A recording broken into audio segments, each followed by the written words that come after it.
শহরে চুরিকাণ্ডের ঘটনায় চোর পালালো গন্ডাছড়ায়। অবশেষে সেই গন্ডাছড়ার নারায়ণপুর থেকে ঘাপটি মেরে থাকা চোরের হদিশ পেল আগরতলা পূর্ব থানার পুলিশ। চোরকে জালে তুলে তার হেফাজত থেকে উদ্ধার করে বহু মূল্যবান জুয়েলারি সামগ্রী সহ ইলেকট্রনিক সামগ্রী। চোরের আরেক সেঙ্গাতদারকে আমবাসা থেকে তুলে আনে পুলিশ। প্রসঙ্গত, রাজধানী শহরের প্রাণকেন্দ্র চিত্তরঞ্জন রোড এলাকার বাসিন্দা শ্রীজীব সাহার ঘরে হানাদারি চালিয়েছিল ধৃত চোর যুবক। 11ই আগস্ট রাতে সংঘটিত হওয়া এই চুরিকাণ্ডের ঘটনায় পরদিন পূর্ব থানায় চুরির লিখিত অভিযোগ জমা করেন বাড়ি মালিক। অভিযোগ হাতে নিয়ে পুলিশ ঘটনার তদন্ত শুরু করে। এরপর বিজ্ঞান ভিত্তিক তদন্ত প্রক্রিয়ায় চোরের হদিশ পায় পূর্ব থানার পুলিশ। ধৃত চোর সহ তার অন্যতম সেঙ্গাতদারকে পুলিশি হেফাজত চেয়ে আজই আদালতে তুলেছে তদন্তকারী পুলিশ।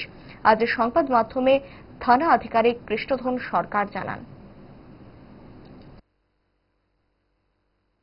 গত 11 এবং 12 তারিখে মাঝামাঝি রাত্রে, গভীর রাত্রে চিত্তরঞ্জনের শ্রীজীব বাড়িতে একটা চুরি হয়। এখানে অনেকগুলো গোল্ড, প্রায় 8 থেকে 10 ভরি গোল্ড নিয়ে গেছিল, সঙ্গে ল্যাপটপ এবং ক্যাশ টাকা নিয়ে গেছিল। অ্যাকর্ডিংলি আমরা কেস নাম্বার দিয়ে একটা case number 121/2026 under section 331 clause 4/305 BNS। আমরা এই কেস রিগার্ডিং কেসের investigating officer inspector Rakesh Debbarma এই কেসের পিছনে আমাদের বিশেষ করে স্মার্ট সিটি ক্যামেরা করেছে, তার ছবি আইডেন্টিফাই হয়েছে, প্লাস ব্যাংকের ক্যামেরা, আশপাশের মানুষের camera, plus GPS location track করে ধীরে ধীরে তখন আমরা আজকে এতদিন সময় লেগে গেছে, যে কদিন সময় লেগেছে তখন দেখা গেছে তার মুভমেন্টটা, এবং আমরা যখন ইন্টারসেপ্ট করে কনফার্ম করি গন্ডাছড়া পুলিশ স্টেশনের হেল্প নেই আমরা যখন, তো আমাদের টিম রাত্রেবেলায় চলে যায় কালকে, গিয়ে সঙ্গে গন্ডাছড়া পুলিশ স্টেশন থেকেও ওনারাও খুব হেল্প করেছে।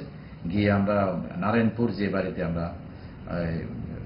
তার বাড়ি, যে ছেলেটার বাড়ি, ওইখানে গিয়ে এসে অ্যাকাডেমিক কেস গভীর রাত্রে যেমন তাকে পাওয়া গেছে, এবং অনেকগুলি জিনিসপত্র, laptop, desktop, monitor, CPU, UPS, তিনটা মোবাইল, কিছু অর্নামেন্ট কিছু পাওয়া গেছে, যেগুলি আপনারা দেখছেন এগুলি, প্লাস ও যার কাছে বিক্রি করেছে, যে বলেছে ওকে আমরা করেছি। এখন রিকভারি করারও বাকি আছে। তো আমাদের ইনভেস্টিগেশনে তাদেরকে পুলিশ রিমান্ডে আনা হবে।